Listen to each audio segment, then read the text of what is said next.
कोई कोई यूनिवर्सिटीज ऐसे हैं उसमें गांजा और ड्रग्स मिलना बहुत इजी है, जैसे लॉलीपॉप और चॉकलेट मिलता है वैसा गांजा और ड्रग्स मिल रहे हैं। तो उससे हमारी जो माइंड की कंसंट्रेशन पावर है, हमारी मेंटल हेल्थ है, वो और कमजोर होती जा रही है। आज की युवा पीढ़ी कंप्लीटली एडिक्टेड होती जा रही है।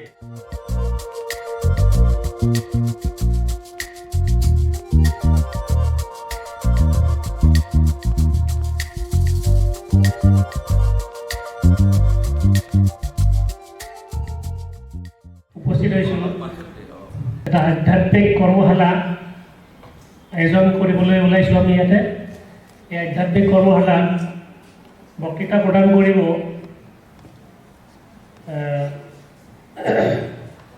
এডভোকেট PBK কমল ভাইজি। তেখেতক আমি স্বাগতম জনাইছোঁ। वेलकम भाईजी, आप शुरुआत कीजिए। So good afternoon everybody.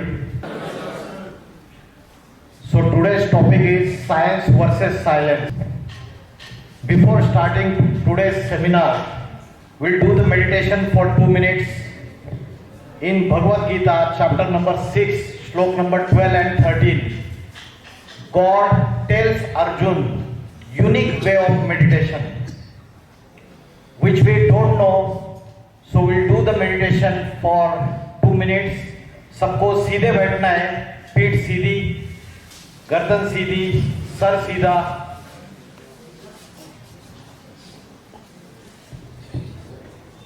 आपको सभी को भ्रुकुटी के बीच में यहाँ पे,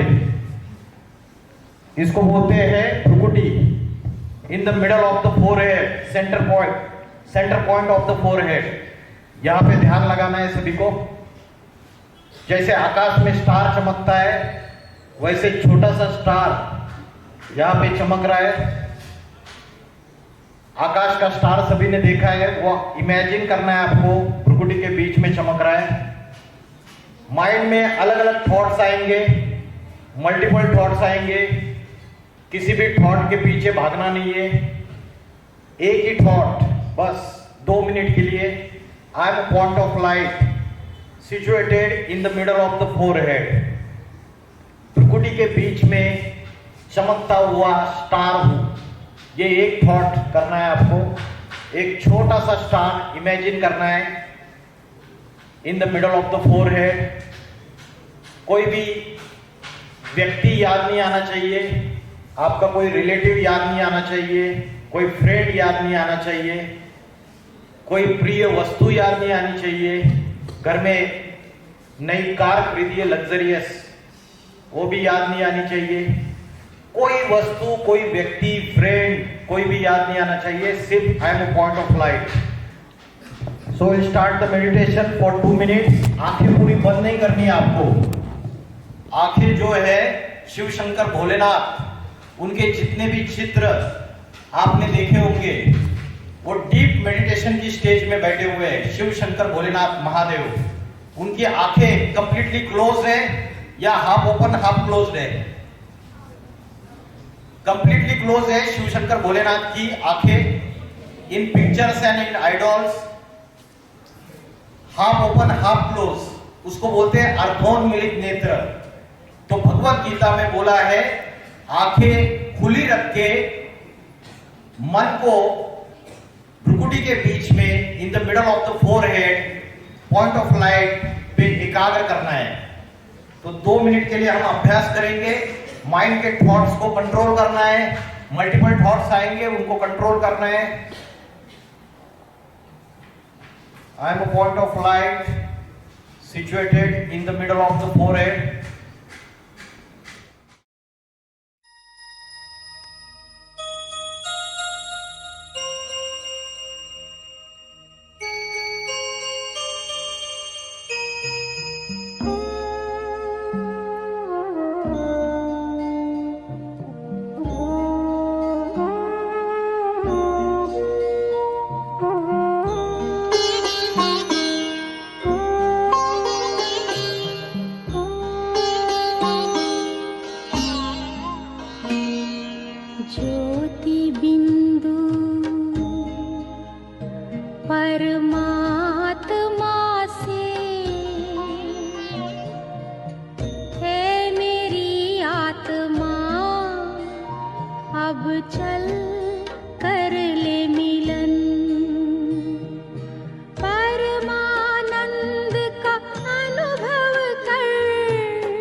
एक्सरसाइज की, ये माइंड की एक्सरसाइज है।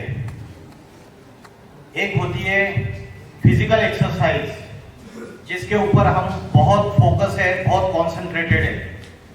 फिजिकल ग्रोथ के ऊपर आज हम बहुत ज्यादा फोकस्ड है। लेकिन एक दूसरा ग्रोथ है जिसको हम जरा भी वैल्यू नहीं देते हैं, वो है स्पिरिचुअल ग्रोथ और मेंटल ग्रोथ। तो मेंटल हेल्थ और स्पिरिचुअल हेल्थ प्रेजेंट टाइम्स में बहुत इंपॉर्टेंट है, लेकिन आज हम उसका इंपॉर्टेंस भूल चुके हैं। क्योंकि आज जो हम एजुकेशन लेते हैं, वो एजुकेशन जो है उसको कहते हैं सेकुलर एजुकेशन, या उसको कहते हैं फॉर्मल एजुकेशन। आज आप इंजीनियरिंग की पढ़ाई पढ़कर इंजीनियरिंग की डिग्री मिलेगी आपको, उसके बाद जॉब मिलेगा। वायलेंस है, बहुत सेक्सुअलिटी है, ऐसी चीजें हम देखते हैं तो हमारे मूड चेंज हो जाते हैं, हम कभी एग्रेसिव बन जाते हैं, बहुत एंग्री हो जाते हैं।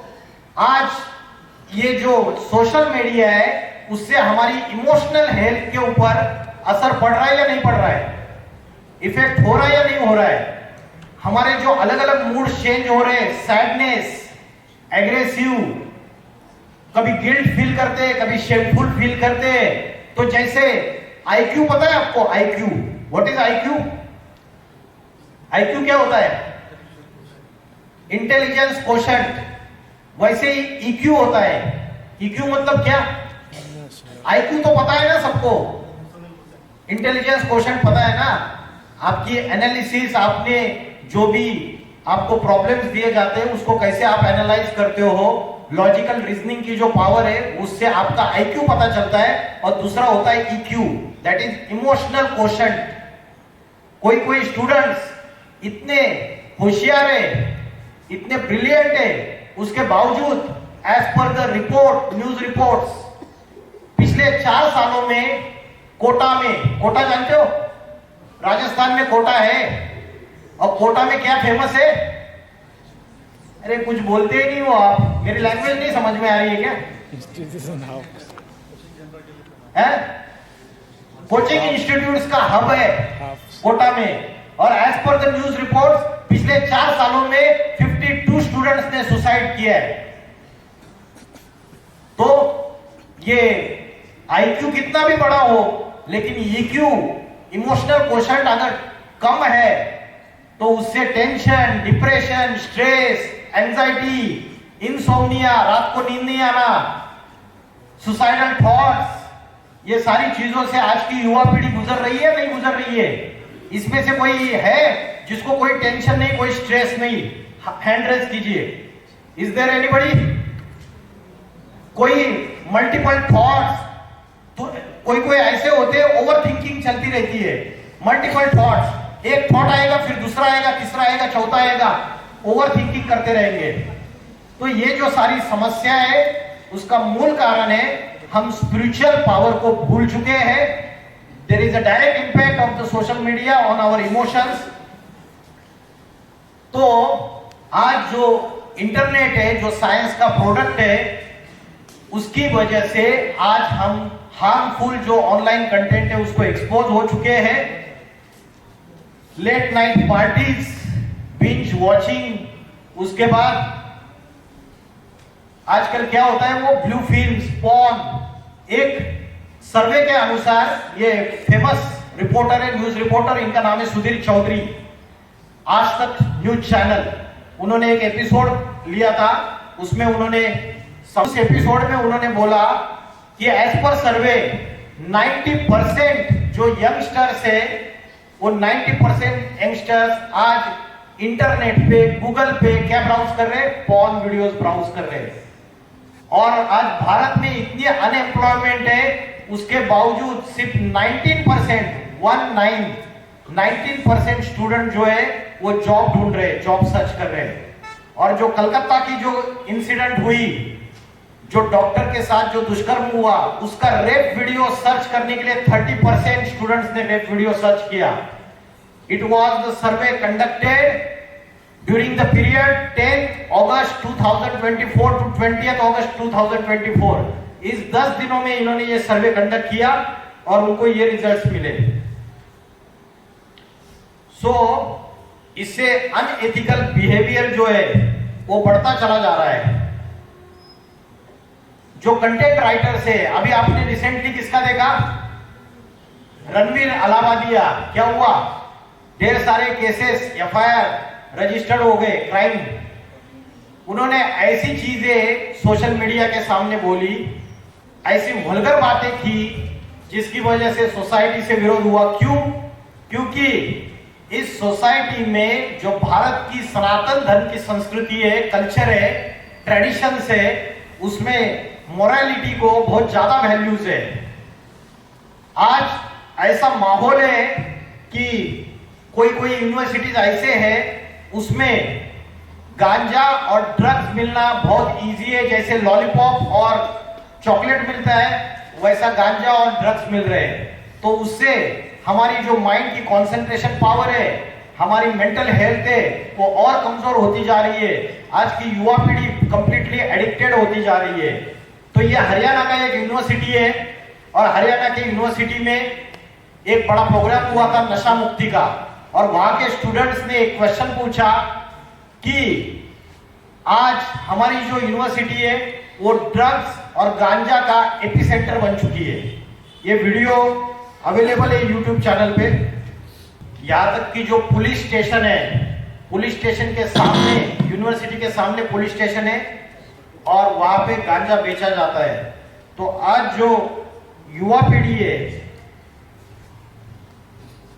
उनके मेंटल हेल्थ के ऊपर जो इफेक्ट्स हो रहे हैं इन सारी चीजों की वजह से, उसकी वजह से माइंड का concentration, psychological health, mental health ये बिगड़ती चली जा रही है। There is a major impact of social media in our studies. Multiple studies have found a strong link between heavy social media and increased risk of depression, tension, anxiety, self harm, suicidal thoughts। आपने एक game developer का नाम सुना है, Bennett फॉर्डी? किसी ने सुना है बेनेट फॉर्डी का नाम? पॉपुलर गेम डेवलपर है। इन्होंने बहुत सारे वीडियो गेम्स डेवलप किए। आज बहुत सारे यंगस्टर्स ये वीडियो गेम खेलना वगैरह इसके कंप्लीटली विक्टिम्स है, उनको एडिक्टेड हो चुके हैं और उनसे माइंड पूरा डिस्टर्ब है। तो ये बेनेट फॉर्डी ने खुद गेम डेवलप किए, लेकिन बाद में उनका फोकस और कंसंट्रेशन माइंड का जब कम हो गया तो उन्होंने ये वीडियो गेम्स खेलने के लिए इनकार कर दिया, रिजेक्ट कर दिया, बोला ये सारा बकवास है वीडियो गेम्स वगैरह। So pay less attention to yourself and more attention to your soul. तो जो डिस्ट्रैक्शन है इट वेस्ट आवर एनर्जी।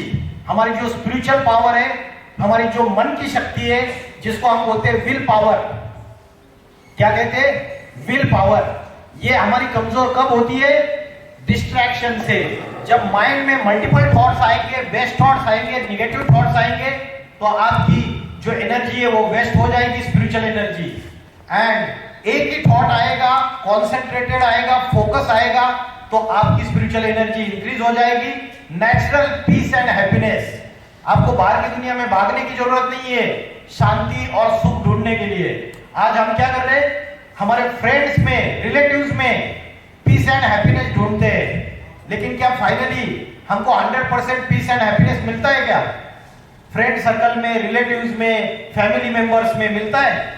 नहीं मिलता है। फिर हम साइंस के जो अलग अलग साधन है उसमें सुख ढूंढते हैं, लेकिन उसमें भी हमें नहीं मिलता है। तो जितना हम कंसंट्रेशन माइंड का करेंगे, जितनी हम स्पिरिचुअल एनर्जी को इंक्रीज करेंगे, उतना हमारी आध्यात्मिक शक्ति बढ़ेगी, मन की शक्ति बढ़ेगी, तो हमारी स्पिरिचुअल पावर बढ़ने से परमानेंट पीस एंड हैप्पीनेस को एंजॉय कर सकते हैं। तो माइंड के जो वाइब्रेशन है, माइंड की जो स्पिरिचुअल पावर है और उसके जो वाइब्रेशंस की पावर है वो बहुत सूक्ष्म है, और माइंड के वाइब्रेशंस की पावर का असर हमारे आजू बाजू के एनवायरमेंट के ऊपर होता है। Which is the intellectual animal in the world? मनुष्य, human being. Human being is the most intellectual animal in the world, और बाकी जितने भी है वो साइड एक्टर्स है, वो मुख्य एक्टर है, हीरो है। तो मनुष्य के वाइब्रेशंस अगर निगेटिव, इंप्योर बन जाते हैं तो उसका जो असर है वो असर एनिमल्स के ऊपर भी होता है। एक टेम डॉग है, पालतू कुत्ता, और एक जंगली कुत्ता है, दोनों में से कौन सा कुत्ता ज्यादा बीमार पड़ेगा? पालतू कुत्ता। रीजन क्या है?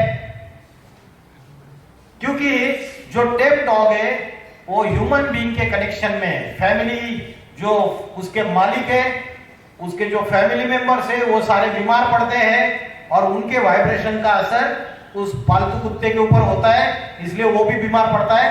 इसलिए हमारे वाइब्रेशंस, हमारे अंदर positivity, spiritual thoughts, spiritual energy अगर इंक्रीज हो गई तो एनवायरमेंट में हमारे कनेक्टेड जो भी एनिमल्स रहे, जो भी एनवायरमेंट में नेचर है, जल, वायु, अग्नि, पृथ्वी, आकाश, इनके अंदर भी पॉजिटिविटी आ सकती है। तो मनुष्य के वाइब्रेशंस और स्पिरिचुअल एनर्जी के ऊपर बहुत ज्यादा मदार है। एक लॉ ऑफ अट्रैक्शन है। लॉ ऑफ अट्रैक्शन किसी ने सुना है? What is law of attraction? Law of attraction कहता है as you think so you become, as you imagine so you create, as you think so you become. जैसे आप सोचते हो वैसे ही आप बनते हो। कभी कभी ऐसा होता है, आप किसी को याद कर रहे, किसी के बारे में सोच रहे और उसी का ही फोन आ जाता है, रिंग आ जाती है उसका, होता है ये। तो जैसे आप यूनिवर्स में जो माइंड के थॉट्स सेंड कर रहे हो, जो वाइब्रेशंस फेंक रहे हो, वैसे ही आपके पास वापस आता है। अगर आप निगेटिव थॉट्स फेंकोगे आपको भी निगेटिविटी मिलेगी। अगर आप वायलेंट थॉट्स फेंकोगे, थ्रो करोगे, तो आपको रिटर्न में वायलेंस मिलेगा। तो आज हमें जो भी प्रॉब्लम है और आज हम जिन चैलेंजेस को फेस कर रहे हैं लाइफ में और जिन सर्कमस्टांसेस की वजह से आज हम दुखी है, उसका मूल कॉज हम खुद है। भगवत गीता में बोला है, आत्मेव आत्मना बंधु आत्मेव रिपुरात्मना। आत्मा स्वयं ही अपना मित्र है और आत्मा स्वयं ही अपना शत्रु है। The soul is himself the friend and himself the enemy. जो संत कबीर है उन्होंने बोला, बुरा जो देखन मैं चला, बुरा न मिलिया कोई, जो मन देखा अपना, मुझसे बुरा न कोई। मेरे मन के अंदर जब झांक के देखा मैंने तो मुझे पता चला मेरे से बुरा कोई नहीं है। हम क्या करते हैं, अरे फलाना ऐसा है, वो वैसा है, हम पर चिंतन करते रहते हैं। तो हमें सेल्फ इनर इंजीनियरिंग करना है। आप जो कर रहे हो वो आउटर इंजीनियरिंग है, उसकी स्टडीज कर रहे हो। कोई मशीन है, उसका पढ़ाई, उसका डिजाइन कैसे करना है, ऑटोमोबाइल की डिजाइन कैसे करनी है, उसका स्टडीज आप कर रहे हो। लेकिन यहां जो इनर इंजीनियरिंग है उसमें इंटरनल स्टडी है, अंदर का अभ्यास है, मन को एकाग्र करने का अभ्यास है, सेल्फ स्टडी है।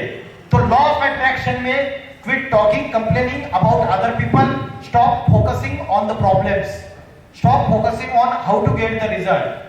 तो भगवत गीता में बोला है, कर्मण्येवाधिकारस्ते, means you have the right to perform the action but you don't have the right regarding outcome of the your actions. जैसे मेडिकल एंट्रेंस एग्जाम है और मेडिकल एंट्रेंस एग्जाम में पेरेंट्स का क्या है कि मेरे बेटे को इतने मार्क्स आने चाहिए और उसको एमबीबीएस को एडमिशन मिलनी चाहिए, उसको प्रेशराइज करते रहते हैं। और कॉम्पिटिटिव एटमॉस्फेयर में उसका भी प्रेशर है, लाखों स्टूडेंट्स एग्जाम देते हैं, उसमें से थोड़े से सिलेक्ट हो जाते हैं। तो अगर आउटकम के तरफ अटैचमेंट है, कर्मण्येवाधिकारस्ते मा फलेषु कदाचिन, तो उससे रिजल्ट क्या मिल रहा है? अगर उसको वो परसेंटेज नहीं मिले, एडमिशन नहीं मिले, he is committing suicide, he is going into depression. तो इससे फायदा हुआ या नुकसान हुआ? बहुत बड़ा घाटा हो गया। सो हमारे जो माइंड के थॉट्स है, इससे हम अपना वर्ल्ड क्रिएट करते हैं। Nikola Tesla is the famous scientist and what he said, silence power help the science power.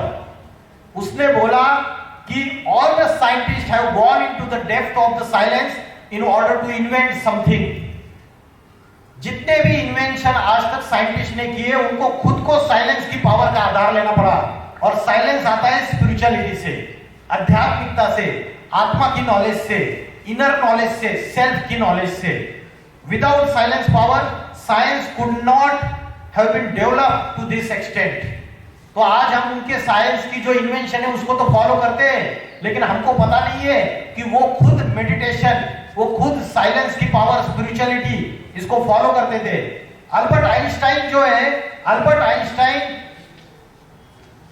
was inspired by Bhagavad Gita, and what he said, when I read Bhagavad Gita and reflect about how God created this universe, everything seems to be superfluous. सारा मुझे एकदम शुद्र कुछ भी value नहीं लगती है। I have made the Bhagavad Gita as the source of my inspiration and guide for the purpose of investigating scientific theories। तो इन्होंने भी श्रीमद् भगवद गीता का आधार ले लिया, लेकिन आज सबसे बड़ी व्यथा है कि भारत में कॉलेजेस में, यूनिवर्सिटीज में और स्कूल्स में Bhagavad Gita, which is not the religious book, which is the spiritual book, उसके बारे में कोई भी नॉलेज पढ़ाई नहीं जाती।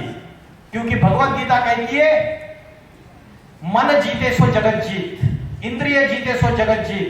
The one who has conquered mind has conquered the entire world. Hitler, Napoleon, Alexander, ये जितने भी महत्वाकांक्षी आए, इन्होंने शस्त्रास्त्रों के आधार पर दुनिया को जीतने की कोशिश की। Could they conquer the world?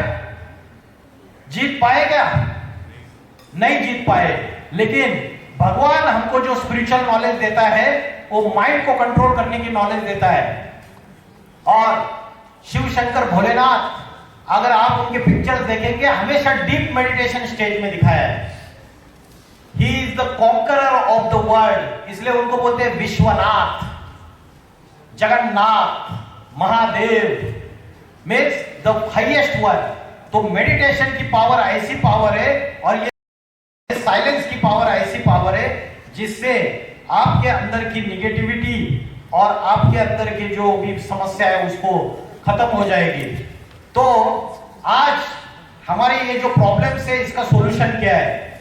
Bhagavad Gita में अर्जुन ने भगवान को एक क्वेश्चन पूछा कि मेरा मन बड़ा चंचल है, इट इज अनस्टेबल, मेरा मन बड़ा बलवान है, it is very much powerful, और ये बहुत हठी है, ऑब्स्टिनेट और जबरियन मेरी इंद्रियों को उत्तेजित करता है, और मेरी जो सेंसेस है उनको एक्साइट कर रहा है। ये अर्जुन का क्वेश्चन है। Arjun was the great warrior, Arjun brave था बहुत, और अर्जुन तो धनुर्धारी था, उसके बावजूद उसका क्वेश्चन है कि मेरा मन बड़ा चंचल है। और सेकंड चैप्टर में ये क्वेश्चन अर्जुन ने पूछा, और भगवान ने उसको जो सेकंड चैप्टर से लेकर चैप्टर नंबर 18 तक जो नॉलेज दी, वो सेल्फ रियलाइजेशन की नॉलेज दी। कौन सी नॉलेज दी? सेल्फ रियलाइजेशन की, आत्मा की नॉलेज दी, मन को कंट्रोल करने की नॉलेज दी, इंद्रियों को कंट्रोल करने की नॉलेज दी। आप भगवद गीता पढ़ोगे प्लेन, विदाउट संस्कृत मत पढ़ो, सिर्फ मीनिंग पढ़ो, आपको कहीं भी वॉर, युद्ध, वायलेंस कुछ भी नहीं मिलेगा। 18 चैप्टर्स में आपको सिर्फ और सिर्फ मन को कंट्रोल करना, आत्मा को पावरफुल बनाना, स्पिरिचुअल एनर्जी इंक्रीज करना, इसकी नॉलेज और सेल्फ रियलाइजेशन की नॉलेज मिलेगी। एक इसमें महादेव ने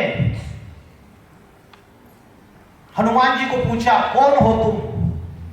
और हनुमान जी ने जवाब दिया कि मैं अंजनी सुत हूं।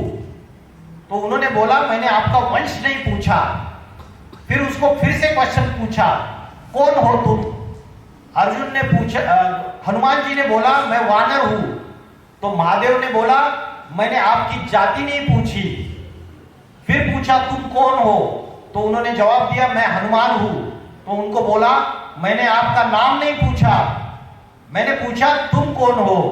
तो हनुमान व्यथित हो जाते, बोलते मैं अज्ञानी हूं, मुझे पता नहीं है मैं कौन हूं, आप मेरा अज्ञान दूर कीजिए। What is my real identity, I forgot. तो महादेव उसको अपना परिचय देते कि you are the soul, eternity, जो शाश्वत परमानेंट प्लेजर है, इनफाइनाइट प्लेजर है। आज आप प्लेजर एक्सपीरियंस करते हो, शराब पी तो भी लोग प्लेजर एक्सपीरियंस करते हैं, वीडियो गेम खेल रहे हैं तो भी प्लेजर एक्सपीरियंस कर रहे हैं, लेकिन वो मोमेंटरी हैप्पीनेस है। लेकिन जो स्पिरिचुअलिटी है वो आपको परमानेंट और इनफाइनाइट प्लेजर की बात करते हैं, इनफाइनाइट हैप्पीनेस की बात करते हैं। तो हमारी रियल आइडेंटिटी जो है, this is human skeleton made up of bones and flesh, this is human body and this is your soul. जब एनर्जी बॉडी में प्रवेश करती है उसको कहते हैं human being. Being means energy, human means human skeleton. This is non living, this is living. ये चैतन्य, ये जड़ है। तो आत्मा का अभ्यास कैसे करना है? What is the food of the soul? जैसे हमारे शरीर का भोजन है, सवेरे दोपहर शाम 3 टाइम हम खाना खाते हैं, वैसे what is the food of the soul? आत्मा का भोजन क्या है? किसी को पता है आत्मा का भोजन क्या है? किसी को नहीं पता? कुछ भी गेस करो। फिजिकल ग्रोथ के लिए खाना खाते हो, ड्राई फ्रूट्स खाते हो, एनर्जी ड्रिंक्स लेते हो, प्रोटीन पाउडर लेते हो, जिम में जाते हो, सुंदर दिखने के लिए लेडीज ब्यूटी पार्लर जाते हैं, ये सारा फिजिकल। लेकिन आत्मा के लिए, स्पिरिचुअल पावर इंक्रीज करने के लिए क्या फूड लेना है? What is the food of the soul? है मेडिटेशन। एक आंसर मिला मेडिटेशन, और दूसरा meditation is the right answer. The second food is spiritual knowledge, आध्यात्मिक ज्ञान। क्योंकि जैसे आप खाना खाते हो तो खाना खाने के डाइजेस्ट करने के लिए पानी भी पीते हो, वैसे जो मेडिटेशन है जिसको कहते हैं योग, उसके साथ साथ जरूरी है आपको स्पिरिचुअल नॉलेज। अगर आप रोज आधा घंटा 1 घंटा रोज अगर डेली स्पिरिचुअल नॉलेज सुनते हो तो गुड थॉट्स आपके अंदर आएंगे और निगेटिव थॉट्स, वेस्ट थॉट्स भाग जाएंगे। इसको बोलते हैं cleansing of the mind, purification of the soul. जैसे बॉडी का डिटॉक्सिफिकेशन होता है, वैसे आत्मा का भी डिटॉक्सिफिकेशन हो सकता है।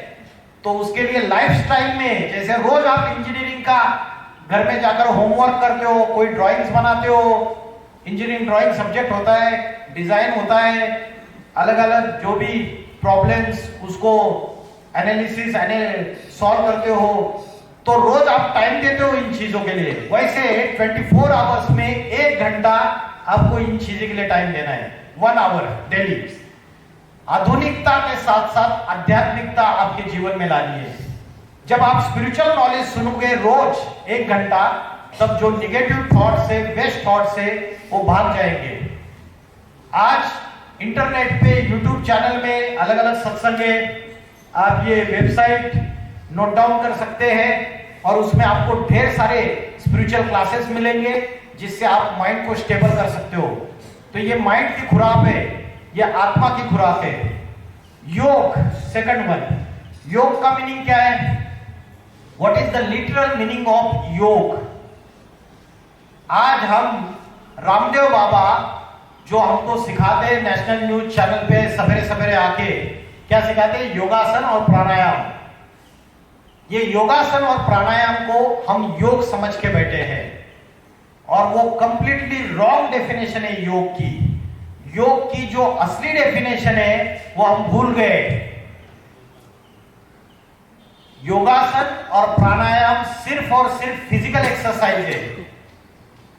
जो योग है, it is connected to the mind and it is connected to the soul. योग का लिटरल मीनिंग क्या है? What is the literal meaning of word yog? Yog means it is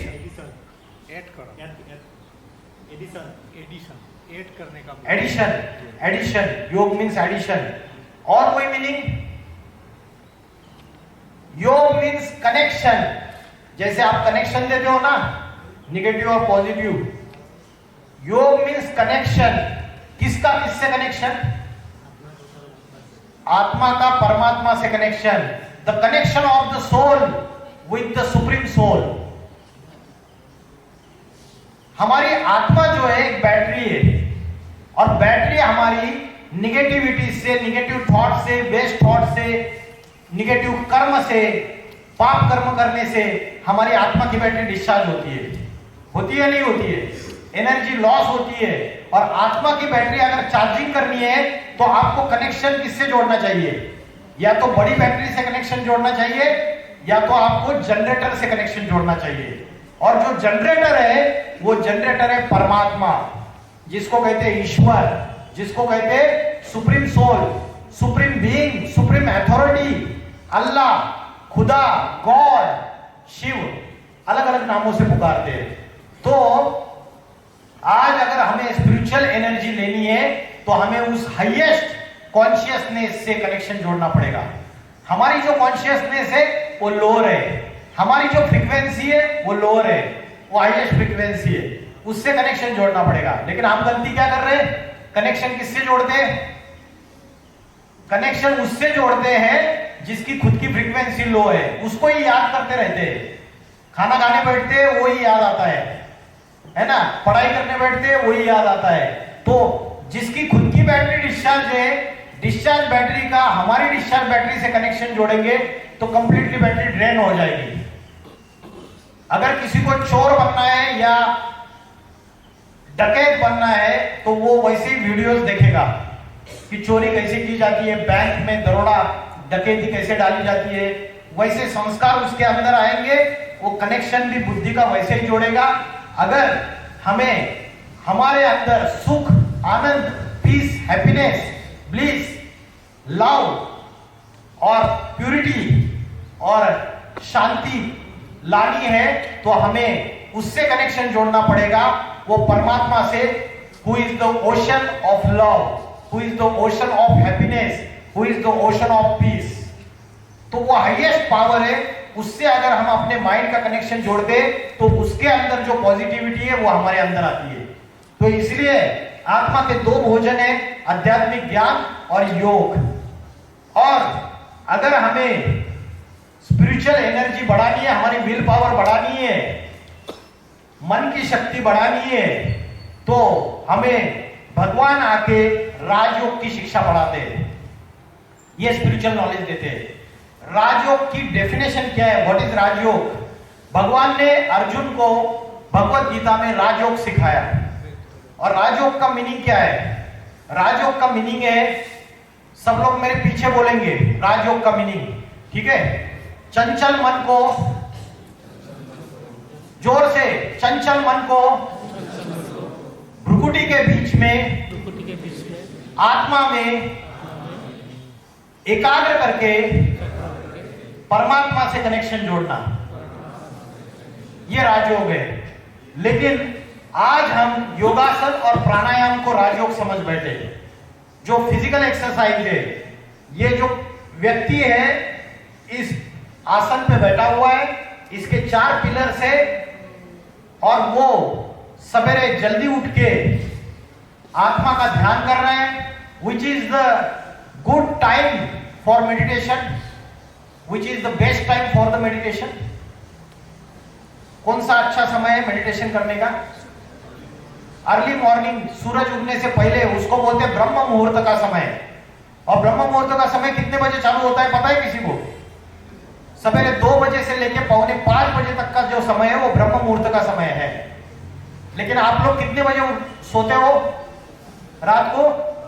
बताओ बताओ, सच्ची सच्ची, कितने बजे सोते हो? 12 बजे? और 12 के आगे कोई है क्या इधर? 1 बजे कौन सोता है?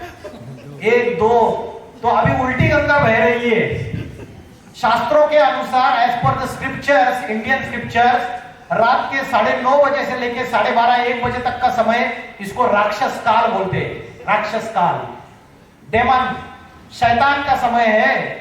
उस समय अगर आप जगेंगे तो सारे शैतान अंदर आ जाएगा, शैतानी वृत्तियां, राक्षसी प्रवृत्तियां।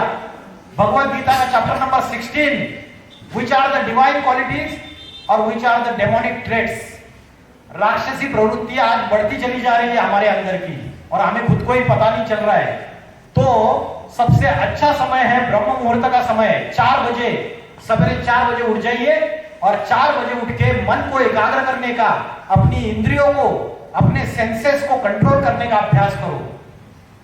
4 बजे उठ के एक ही थॉट, मल्टीपल थॉट्स को हटा दो।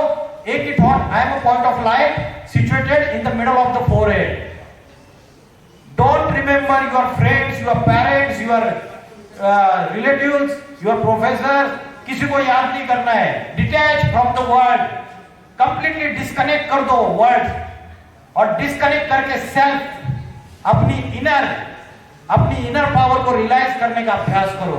और यहां मैं आपको गारंटी देता हूं, 6 महीने लगातार कंसिस्टेंटली विद डिटर्मिनेशन अगर आप अभ्यास करते हो, point of light half an hour daily 4 o'clock, मैं आपको चैलेंज के साथ कहता हूं, आपको यहां बहुत पावर रियलाइज होगी, आपको लाइट फील होगा, आपको हैप्पीनेस फील होगा, पीस फील होगा, आपको लगेगा यहां कोई पावर है, यहां कोई एनर्जी है।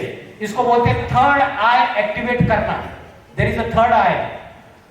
Have you seen the picture of image of Shiv Shankar Bholenath? उसको थर्ड आई दिखाया है, वो तीसरा नेत्र, that is the eye of wisdom. ये बुद्धि का तीसरा नेत्र है।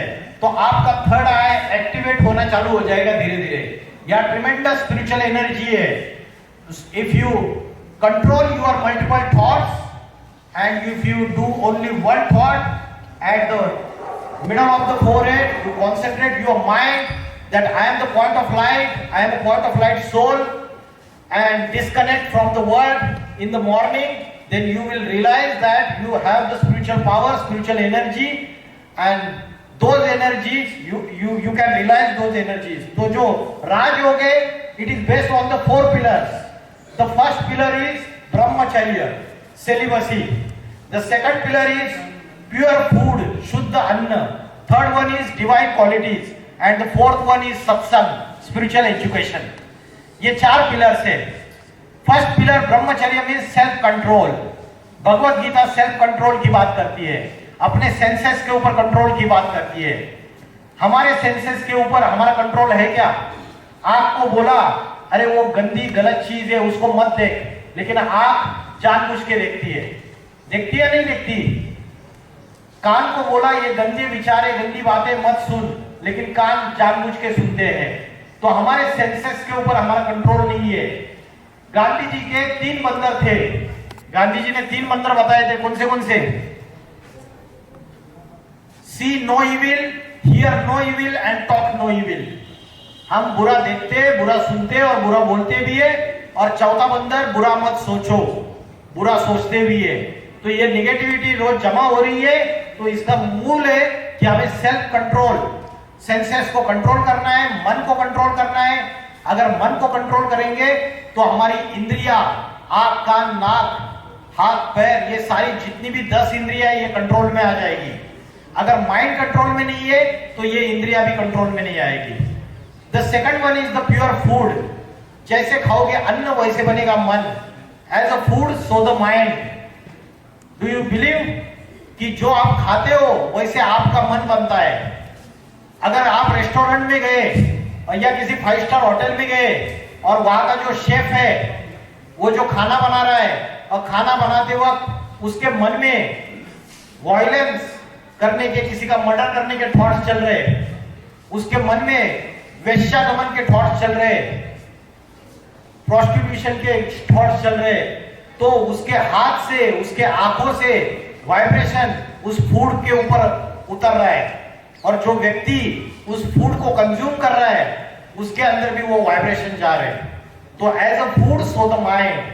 तो अन्न, ऐसा अन्न खाना चाहिए जो भोजन हमारे घर में हमारी माँ बनाती है, सिस्टर बनाती है, वो भोजन जो है वो भगवान की याद में, अच्छे माहौल में, पीसफुल एनवायरनमेंट में, पवित्र मन से, शांत मन से जो भोजन बनाया जाता है वो हमारी स्पिरिचुअल डेवलपमेंट के लिए, हमारी स्पिरिचुअल एनर्जी इंक्रीज करने के लिए काम में आता है। तीसरा है divine qualities, compassion, forgiveness, non violence, truth. These are all the divine qualities. You are listening those divine qualities since your childhood. तो ये डिवाइन क्वालिटीज अपने जीवन में ये करनी चाहिए, इनकलकेट करनी चाहिए। और last one is the spiritual education. So ये राजयोग अगर आपने इसकी स्पिरिचुअल एनर्जी आपकी इंक्रीज हो जाएगी। इसकी जो 8 पावर्स है आत्मा की, there are 8 powers of the soul, those will be also improved. आत्मा की 8 शक्ति है, सामना करने की शक्ति, पावर टू फेस चैलेंजेस, समाने की शक्ति, पावर टू एडजस्ट, परखने की शक्ति, पावर टू डिस्क्रिमिनेट, निर्णय करने की शक्ति, डिसीजन मेकिंग पावर, बुद्धि की पावर है, decision making power, what is good and what is bad, what is right and what is wrong, ये डिसीजन मेकिंग पावर है। आज हमारी बुद्धि अच्छा और बुरा में क्या फैसला करती है? बुरा ज्यादा सिलेक्ट करती है या अच्छा सिलेक्ट करती है? निगेटिविटी की तरफ ज्यादा जाती है या पॉजिटिविटी को जजमेंट देती है? क्या करती है? निगेटिविटी। राम और रावण की जो युद्ध है वो हमारे अंदर ही चल रही है। हमारे अंदर ही रावण भी बैठा है, हमारे अंदर डिवाइन क्वालिटीज माना राम भी बैठा हुआ है। और आज की तारीख में किसकी जीत हो रही है? किसकी विक्ट्री हो रही है? रावण की विक्ट्री हो रही है। तो कलयुग में, कलयुग जो बोलते हैं ना, तो कलयुग में बोलते हैं कली राक्षस ने सबके अंदर प्रवेश कर लिया है। तो वो कली राक्षस कौन है? जैसे मैंने आपको बोला आत्मा का भोजन क्या है, what is the food of the soul, क्या बताया? What is the food of the soul? Spiritual knowledge and second योग, मेडिटेशन। तो वैसे ही आत्मा की बैटरी चार्जिंग होगी आत्मा का भोजन लेने के लिए, लेकिन आत्मा की बैटरी डिस्चार्ज होने के कारण क्या है? भगवत गीता में बोला है there are 3 enemies of the soul. आत्मा के 3 शत्रु है। त्रिविधस्य नरकस्य इदं द्वारम नाशनम आत्मना काम क्रोधस तथा लोभस तस्मात् एतत्त्रयम् त्यजेत्। ये आत्मा के 3 शत्रु है। कौन से? काम, क्रोध और लोभ। काम मीन्स व्हाट? काम मीन्स डिजायर, कामना, इच्छा। And which is the strongest desire among all desires? Lust, sexual desire, जिसकी वजह से आज जितने भी क्राइम्स हो रहे हैं उसका मुखिया ये है। जितने भी क्रूएल, ब्रूटल, जितने भी बहुत ज्यादा क्रूर क्राइम्स हो रहे हैं उसका मूल मुखिया ये है। The second one is anger. अगर आपकी डिजायर फुलफिल नहीं होती है तो एंगर आता है। And the third one is the greed, लोभ। मेरी थाली में जो परोसा हुआ है वो खाऊंगा, लेकिन दूसरों की थाली में परोसा हुआ छीन के खाऊंगा। ये होता है ग्रीड, ग्रीडीनेस, लोभ। तो ये आत्मा के 3 शत्रु है। The fourth one is the attachment, लगाव झुकाव की बीमारी होती है ना, किसी से अटैचमेंट हो जाती है, बहुत प्यारा लगने लगता है, उसके लिए फैमिली मेंबर्स को भी छोड़ने के लिए तैयार हो जाते हैं, उसके लिए सारी दुनिया दाव पे लगाने के लिए तैयार हो जाते हैं, बोलते हैं तेरे लिए चांद तोड़ के लेके आ जाऊंगा। तो ये attachment it is also enemy of the soul, because उसके कॉन्सिक्वेंसेस क्या है? उसका कॉन्सिक्वेंसेस है मिजरीज, दुख, सैडनेस। तो ये आत्मा का शत्रु है। And the fifth one is the egoism, घमंड, अहंकार। So these are the 5 enemies of the soul. तो मैंने आपको आत्मा के बारे में बताया। आत्मा कहां रहती है? इस बॉडी में। Where is the soul situated? The soul is situated in the middle of the forehead. What is the proof that the soul is situated here? In Bhagavad Gita, God says, भ्रूर मध्य प्राणम आवेश सम्यका, भ्रुकुटी के मध्य में प्राण शक्ति स्थित है। और भारत की जो कन्या माता है यहाँ पे क्या लगाती है? क्या लगाती है? यहाँ पे बिंदी लगाती है। और पुरुष लोग यहाँ पे टीका लगाते हैं, तिलक। तो भारत के जो ऋषि मुनि है उन्होंने ये ट्रेडिशन को शुरुआत किया है क्योंकि मनुष्य को ये पता रहे कि आत्मा यहां रहती है। Because the human being has started becoming body conscious, उसको सोल कॉन्शियसनेस रहे, इसलिए ये बिंदी लगाना, टीका लगाना, ये ट्रेडिशन हिंदुइज्म सनातन में शुरुआत हो गया था। उसका रियल स्पिरिचुअल सीक्रेट हम भूल गए कि आत्मा यहां रहती है। आत्मा is a point of light situated over here. So wake up early morning, at the time of Brahma Muhurta at 4 o'clock and detach from the world, disconnect from the world, concentrate all your thoughts over here and make only one thought. I am a point of light situated in the middle of the forehead, and concentrate yourself, focus yourself and connect yourself with the God. Shiv, supreme soul, ईश्वर को connect करो, जिससे आपके अंदर natural piece, happiness आएगी, आपकी spiritual power बढ़ेगी, silence की पावर बढ़ेगी। ये जो वर्ल्ड है, ये this is the world cycle, this is swastika, this is called as swastika. It is having the 4 compartments. The first compartment is Satyug, golden age. The second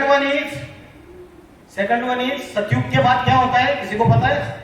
युग, Treta Yug. Treta Yug is called as silver age. The third one is Dwapar Yug, that is called as copper age, and fourth one is Kalyug. अभी कौन सा युग चल रहा है? कौन सा युग चल रहा है? रॉन्ग, अभी चल रहा है घोर पापी कलयुग। दुनिया में पाप, भ्रष्टाचार, अत्याचार, दुख, अशांति, हिंसा, आतंकवाद सबकी आती बढ़ती चली जा रही है। और हम यहाँ पे खड़े हैं। अमेरिका के साइंटिस्ट ने वॉशिंगटन में एक डूम्सडे क्लॉक तैयार किया है। आप गूगल कीजिए, डूम्सडे क्लॉक करके डालिए, और as per their research, as per their studies, उनका कहना है ये डूम्सडे क्लॉक उन्होंने ऐसा सेट किया है कि वर्ल्ड के डिस्ट्रक्शन के लिए 89 सेकंड्स बाकी है। बस 89 सेकंड्स बाकी है वर्ल्ड के डिस्ट्रक्शन के लिए, मतलब कुछ साल बाकी है। और उन्होंने उसका रीजन बताया। The first reason is nuclear war. There are chances of nuclear war because now every country is possessing the nuclear weapons, nuclear bombs and nuclear missiles। हाँ या ना? छोटी छोटी कंट्री के पास आज न्यूक्लियर बॉम्ब, न्यूक्लियर मिसाइल्स है। North Korea जैसा छोटा सा देश, दिल्ली के इतना उसका क्या है, एरिया है, क्षेत्रफल, और उसका प्रेसिडेंट सरफिराक, क्या नाम है उसका? क्या नाम है? न्यूज, क्या नाम है? Kim Jong. वो किम जोंग सरफिराक वो सबको धमकी देता रहता है कि मैं न्यूक्लियर वेपन्स को एक्सप्लोर कर दूंगा। एक रिमोट कंट्रोल का बटन प्रेस कर दिया, आज व्लादिमीर पुतिन, रशिया का प्रेसिडेंट, डोनाल्ड ट्रंप, अमेरिका का प्रेसिडेंट, इनके पास इतने न्यूक्लियर वेपन्स है, सबसे ज्यादा।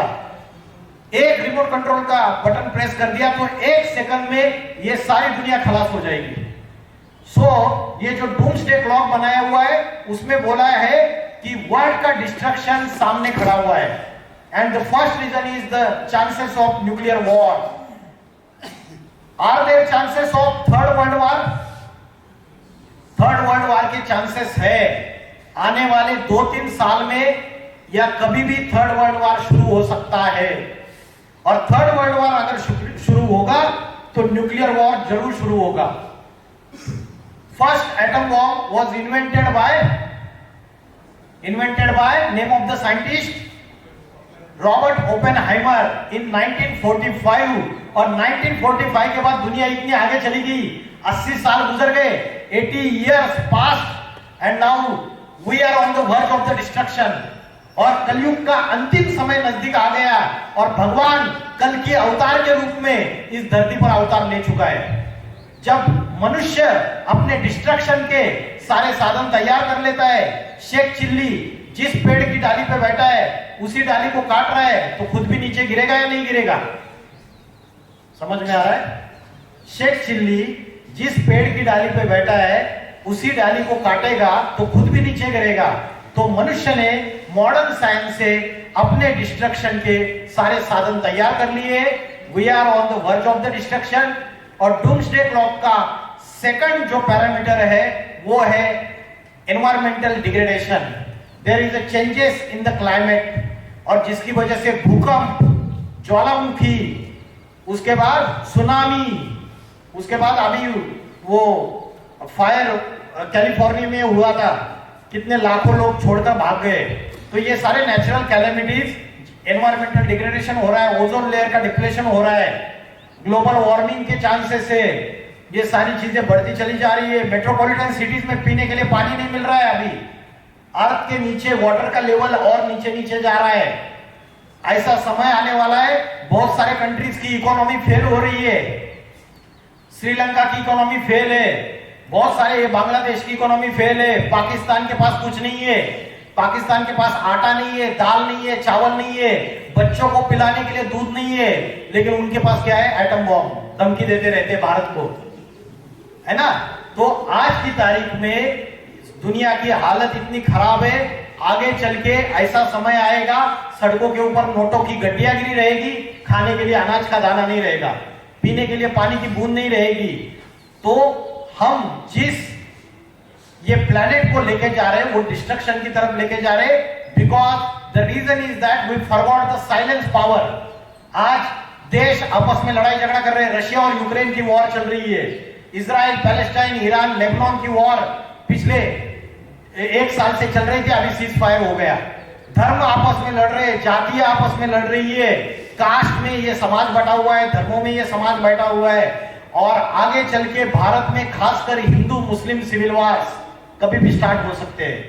अभी हिंदू मुस्लिम दुश्मनी बढ़ती चली जा रही है, पॉलिटिकल लोग उसके ऊपर और ऊपर से क्या डाल रहे? घी डाल रहे, और ये सारी सृष्टि जो है ये अंधकार की तरफ चली जा रही है, निगेटिविटी की तरफ चली जा रही है। साइंस, मॉडर्न साइंस एक तरफ बढ़ रहा है, साइलेंस की पावर कम हो रही है, we are going towards the destruction. तो ऐसे समय शिव इस धरती पर अवतार लेते हैं, क्योंकि भारत के जो स्क्रिप्चर्स है वो कहते हैं कि भगवान अवतार लेते हैं। कब अवतार लेते हैं? जब जब धर्म की ग्लानि होती है, अधर्म का बोलबाला होता है, तो दुर्जनों का विनाश करने के लिए और सज्जनों की रक्षा करने के लिए। तो दुनिया में पॉजिटिविटी, पॉजिटिव लोग भी है, 90% निगेटिविटी है, तो 10% पॉजिटिविटी भी है। तो इस 10% को प्रोटेक्ट करने के लिए, उनकी सोल को प्यूरिफाई करने के लिए, और ये इस पुरानी दुनिया को न्यू वर्ल्ड में ट्रांसफॉर्म करने के लिए भगवान शिव को कलयुग के लास्ट में इस धरती पे स्वयं अवतार लेना पड़ता है। बिकॉज आज का पॉलिटिकल लीडर, आज का क्रिकेट प्लेयर रोहित शर्मा, विराट कोहली क्या इस दुनिया का परिवर्तन कर सकता है? पापी कलयुग को पावन सतयुग में, इंप्योर सोल को प्योर सोल में ट्रांसफॉर्म कर सकता है? नहीं। लेकिन हमने उनको हीरो बना के रखा है, हम उनको ही याद करते हैं, जबकि उनके खुद की बीवी को संभालना नहीं आता है, उनको खुद के घर के प्रॉब्लम्स है, खुद के बच्चे डिप्रेशन में जा रहे हैं, वो अपने परिवार को नहीं संभाल पा रहे, आज हमारे हीरो है, तो वो दुनिया का परिवर्तन क्या करेंगे? तो ईश्वर स्वयं ही आता है, जिसके स्पिरिचुअल पावर से इस पापी कलयुग का ट्रांसफॉर्मेशन होके पावन सतयुग, जिसको हम कहते हैं राम राज्य, जिसको हिंदू लोग बोलते हैं स्वर्ग या वैकुंठ, जिसको मुस्लिम लोग बोलते हैं जन्नत, जिसको क्रिश्चियन लोग बोलते हैं पैराडाइज, ये भगवान स्वयं ही आके कलयुग से सतयुग का ट्रांसफॉर्मेशन करता है। ऐसा नहीं कि महाकुंभ मेले में 60 करोड़ भारतवासी गए, इंडियंस गए, और उन्होंने गंगा नदी में डुबकी लगाई और सबके पाप भस्म हो गए, सबके पाप खत्म हो गए क्या? इसमें से कोई गया था क्या डुबकी लगाने के लिए? कोई भी नहीं गए। तो 60 करोड़ गए, किसी के भी पाप खत्म नहीं हुए। तो पानी की गंगा में नहाने से पाप नहीं धुलते हैं, उसके लिए ज्ञान की गंगा है। It is the spiritual knowledge. आपकी बुद्धि में ये ज्ञान जब जाएगा, पॉजिटिविटी जाएगी तो निगेटिविटी भाग जाएगी, निगेटिविटी जाएगी तो काम, क्रोध, लोभ, मोह, अहंकार, ये 5 शैतान ये भाग जाएंगे। Your soul will be purified and the new world will be established, and this will be the world, spiritual world. There will be only power of silence. There will be no violence. चोरी नहीं रहेगी, डकैती नहीं रहेगी, कोई बीमारी नहीं रहेगी। आज हजारों टाइप्स की बीमारी है, हजारों टाइप्स के ब्लड टेस्ट होते हैं, बोलते कंप्लीट बॉडी टेस्ट कराएंगे, और क्या क्या क्या क्या ब्लड टेस्ट करते हैं, और वो भी fake blood test, fake reports आते हैं उनके सारे के सारे। एक हॉस्पिटल में ब्लड टेस्ट कराएंगे, दूसरे हॉस्पिटल में दूसरी रिपोर्ट, तीसरे हॉस्पिटल में तीसरी रिपोर्ट। तो कलयुग में ऐसा समय आ चुका है कि सारी दुनिया में दुख, अशांति और डिविनिटी, दुख अशांति बढ़ती चली जा रही है, मोरालिटी खत्म हो रही है, डिविनिटी खत्म हो रही है। ऐसे समय गॉड आके इस सृष्टि का परिवर्तन करता है। अगर वर्ल्ड वॉर 3 हो गया, there will be nuclear war and there will be complete destruction. Sound नहीं है, नहीं तो ये क्लिप आप एंजॉय करते थे। अगर भूकंप आए तो मेट्रोपॉलिटन सिटीज में जो मल्टी स्टोरी बिल्डिंग्स है वो ताश के पत्ते के जैसे नीचे गिर जाएगी। और अगर न्यूक्लियर एक्सप्लोजन हुआ तो उस केस में अर्थ का टेम्परेचर इंक्रीज हो जाएगा। अर्थ का टेम्परेचर इंक्रीज होने से नॉर्थ पोल और साउथ पोल के जो ग्लेशियर्स है वो मेल्ट हो जाएंगे। वो मेल्ट होने से आपके जो भी ओशंस है उनका वाटर लेवल बढ़ जाएगा और ओशंस का वाटर लेवल बढ़। भूकंप आए तो मेट्रोपॉलिटन सिटीज में जो मल्टी स्टोरी बिल्डिंग्स है वो ताश के पत्ते के जैसे नीचे गिर जाएगी। और अगर न्यूक्लियर एक्सप्लोजन हुआ तो उस केस में अर्थ का टेम्परेचर इंक्रीज हो जाएगा। अर्थ का टेम्परेचर इंक्रीज होने से नॉर्थ पोल और साउथ पोल के जो ग्लेशियर बनने से क्या हो जाएगा, अमेरिका, यूरोप, ऑस्ट्रेलिया, न्यूजीलैंड, जितने भी बड़े बड़े आइलैंड्स है, अफ्रीका, रशिया, ये सारे ओशंस के अंदर सबमर्ज हो जाएंगे, समा जाएंगे। नासा की रिपोर्ट है जिसमें नासा ने बोला है कि आने वाले समय में बॉम्बे, कांडला, विशाखापट्टनम, ये जो आइलैंड्स है, ये सिटीज है, ये समुद्र के अंदर चली जाएगी। इस तरीके से दुनिया में बहुत जल प्रलय आएगा, महाप्रलय आएगा। आपने स्क्रिप्चर्स में देखा रहेगा, शंकर जो है, शिव शंकर भोलेनाथ को दिखाया, शंकर ने जब तीसरा नेत्र खोला, जब थर्ड आई ओपन किया तो सारी सृष्टि में महाप्रलय आ गया।